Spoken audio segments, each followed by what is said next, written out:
السلام علیکم dear students, آج ہم کر رہے ہیں میٹرک کلاس کا مضمون آب زمزم۔ مکہ معظمہ کی مسجد الحرام سے صرف 20 میٹر کے فاصلے پر جنوب مشرق کی جانب حجر اسود کی سیدھ میں ایک کنواں واقع ہے جس کو بئر زمزم کہتے ہیں۔ بئر عربی میں کنویں کو کہتے ہیں۔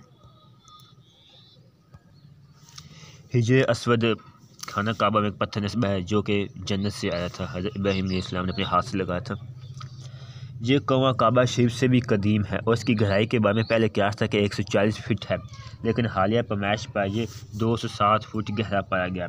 ممکن ہے پانی کی مسلسل نکاسی کی وجہ سے یہ نیچے ہو گیا ہو۔ مسلمانوں کے نزدیک اس کا پانی متبادل کا جن بہت بابرکت ہے۔ نبی اکرم صلی اللہ علیہ وآلہ وسلم نے اسے ہمیشہ قبلہ رو اور کھڑے ہو کر پیا اور ایک خصوصی دعا فرمائی، یعنی خانہ کعبہ کی طرف قبلہ کی طرف کھڑے ہو کر پیا۔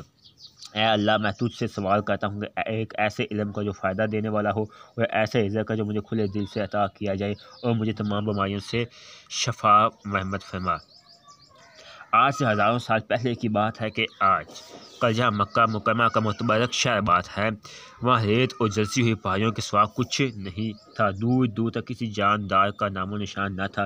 اس زمانے میں اللہ تعالیٰ نے حضرت ابراہیم علیہ السلام کو حکم دیا کہ وہ اپنی بیوی حضرت حاجرہ کو ان کے 9 مولود بچے حضرت اسماعیل علیہ السلام کے ہمراہ مکے کی بے آب و گیاری میں وادی میں چھوڑیں۔ 9 مولود بچے جو ابھی جو بچہ پیدا ہوا ہوتا ہے اس کو آب و گیار وادی میں چھوڑ دیں بغیر کسی آسرے کے، بغیر کسی وارث کے۔ جب یہ قافلہ منزل مقصود پر پہنچا تو صاحب و شکر خاتون نے اپنے مجازی خدا سے صرف ایک بات پوچھی، کیا ہمارا جہاں آنا اور رہنا اللہ کے حکم کی تعمیل میں ہے؟ حضرت ابراہیم علیہ السلام نے اثبات میں جواب دیا تو وہ مطمئن ہو گئے، ثبوت کے جواب دیا کہ اب ان کے لیے پریشانی کی کوئی بات نہیں، کیونکہ جو ان کو وہاں لایا ہے وہی ان کی خبر گیری بھی کرے گا۔ ماں اپنے ننھے شیر خوار کو لیے ایک پائی کی اوٹ میں بیٹھ گئی۔ سورج بلند ہوتا گیا، دھوپ کی تیز بڑھتی گئی، زمین تپ گئی، زمین گرم ہو گئی، گرم لو کے تفیرے آنے لگے، بہت زیادہ گرم لو آنے لگی۔ پانی کی چھاگل خشک ہونے لگی، زیادہ دیر میں سوکھی پانی کی جس میں مشکا جس کو کہتے ہیں۔ ماں بچے کے ہونٹ سوکھے، پھر زبان خشک ہوئی۔ ماں گھبرائی، ننھا سسکنے لگا، ماں کے ہوش اڑ گئے، اپنی پیاس بھول گئی۔ بچے کی حالت دیکھ کر تڑپی، بہت زیادہ تڑپی۔ ادھر ادھر دیکھا، ریت کے سوا کچھ نظر نہ آیا۔ اوپر دیکھا، آسمان کو دور پایا، نیچے دیکھا، زمین کو تنوع پایا۔ ان حالات میں حضرت حاجرہ بے ساختہ پھنسی، ہر جگہ دیکھا، کسی جگہ پانی نظر نہیں آیا۔ میرے رب، پانی پانی، ایک گھونٹ ایک قطرہ، میرے لیے نہیں، میرے بچے کے لیے، شیر خوار بچے کے لیے، اسماعیل کے لیے۔ اے ابراہیم علیہ السلام کے خدا، اس جنگل میں، اس بیابان میں، اس ریگستان میں، آگ کو گلستان بنانے والے اس آگ کے دریا میں پانی چشمہ بہا، میرے ننھے بچے کو پانی کا ایک قطرہ عطا فرما۔ اللہ میاں، مجھے میں اپنی جان کی پرواہ نہیں، اس ننھی جان پر کرم فرما۔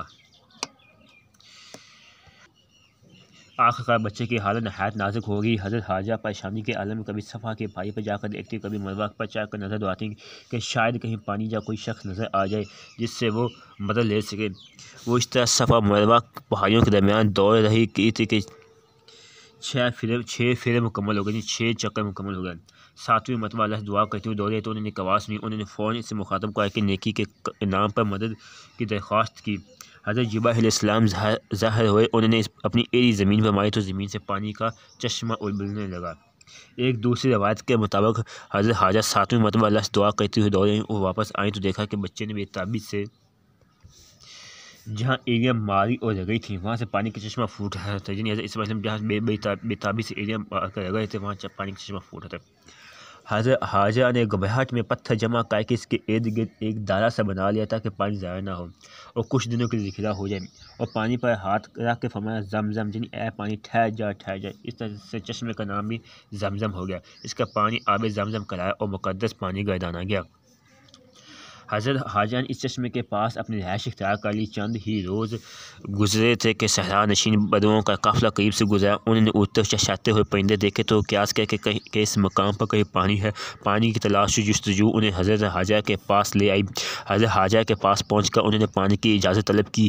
آپ کی اجازت سے ان لوگوں نے خود بھی پانی پیا اور اپنے اونٹوں کو بھی پلایا۔ پانی کی فراوانی دیکھ کر، بہت زیادہ پانی دیکھ کر وہ بدو حضرت حاجرہ کی اجازت سے اپنے خیمے نصب کر کے وہیں مقیم ہو گئے۔ اس کے بعد یہ ماجرا ہوا کہ لوگ آتے گئے، آباد ہوتے گئے اور یوں ایک شہر آباد ہو گیا۔ پہلے خیموں کا شہر تھا، پھر لوگوں نے پتھروں اور مٹی سے مکانات کی تعمیر شروع کر دی اور دیکھتے ہی دیکھتے ایک عظیم شہر وجود میں آ گیا۔ یہ وہی شہر ہے جسے آج مکہ مکرمہ کے نام سے جانا جاتا ہے۔ حضرت حاجہ نے پانی کی تلاش میں صفا مروا کی پہاڑیوں کے درمیان اضطراری کی حالت میں 7 چکر لگانے بے تابی کے چکر میں لگے رہے تھے۔ آپ کی وہ ادا اللہ تعالیٰ کو اس قدر پسند ہے کہ اس بار اللہ تعالیٰ نے حج عمرہ کا لازمی رکن بنا دیا۔ آج تک اہل ایمان بی بی حاجہ کی طرف صفا مروا کی پہاڑیوں کے درمیان بے تابی سے دوڑتے ہیں، جسے صحیح کہا جاتا ہے۔ نبی کریم صلی اللہ علیہ وسلم جب تک مکہ میں رہے آب زمزم بڑے احترام کے ساتھ پیتا ہے، اور جب ہجرت کر کے مدینہ منورہ تشریف لائے گئے تو صلح حدیبیہ کے موقع پر منگوا کر پیا واپسی میں ساتھ لے آئے۔ ان کے بعد حضرت عائشہ رضی اللہ تعالیٰ عنہ دوسرے صحابہ کرام بھی سفر حج کے بعد واپسی میں آب زمزم ہمارا لایا کرتے تھے، اور یہ رواج اسی ذوق و شوق سے آج بھی جاری ہے۔ حج کے دنوں میں اور ان کے بعد حجاج اور زائرین کو پانی پلانا ہر دور میں عزت کا باعث سمجھا جاتا ہے۔ قیام مکہ کے دوران میں حجاج اپنے پینے کے لیے آب زمزم کا استعمال رغبت اور کثرت سے کرتے ہوئے جب وہ اپنے وطنوں کو لوٹتے تو تبرک کے طور پر آب زمزم کو ساتھ لے جاتے۔ حضرت عبداللہ بن عباس رضی اللہ عنہ سے روایت ہے کہ نبی کریم صلی اللہ علیہ وسلم نے فرمایا، زمزم کا پانی جس غرض سے بھی پیا جائے اس کے لیے مفید ہوگا۔ اگر شفا کی غرض سے پیا جائے تو اللہ اس سے شفا دے گا، اور اگر سیراب ہونے کے لیے پیو گے تو اللہ تمہیں سیراب کرے گا، اور اگر تم اللہ سے کسی سلسلے میں پناہ لینے کے لیے پیو گے تو اللہ تمہیں پناہ دے گا۔ یہ حضرت جبرائیل علیہ السلام کا کنواں ہے اور اللہ تعالیٰ کی طرف سے حضرت اسماعیل علیہ السلام کی سرابی ہے۔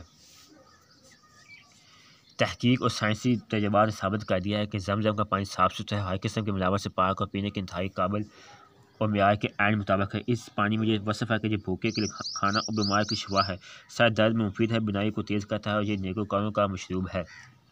زمزم روئے زمین پر 5000 سال جاری ہے اور کبھی کمی واقع نہیں ہوئی، اور بئر زمزم اللہ تعالیٰ کا عزت پاک پر ایسا موجود ہے جس میں اہل بصیرت کے لیے بہت سی نشانیاں ہیں۔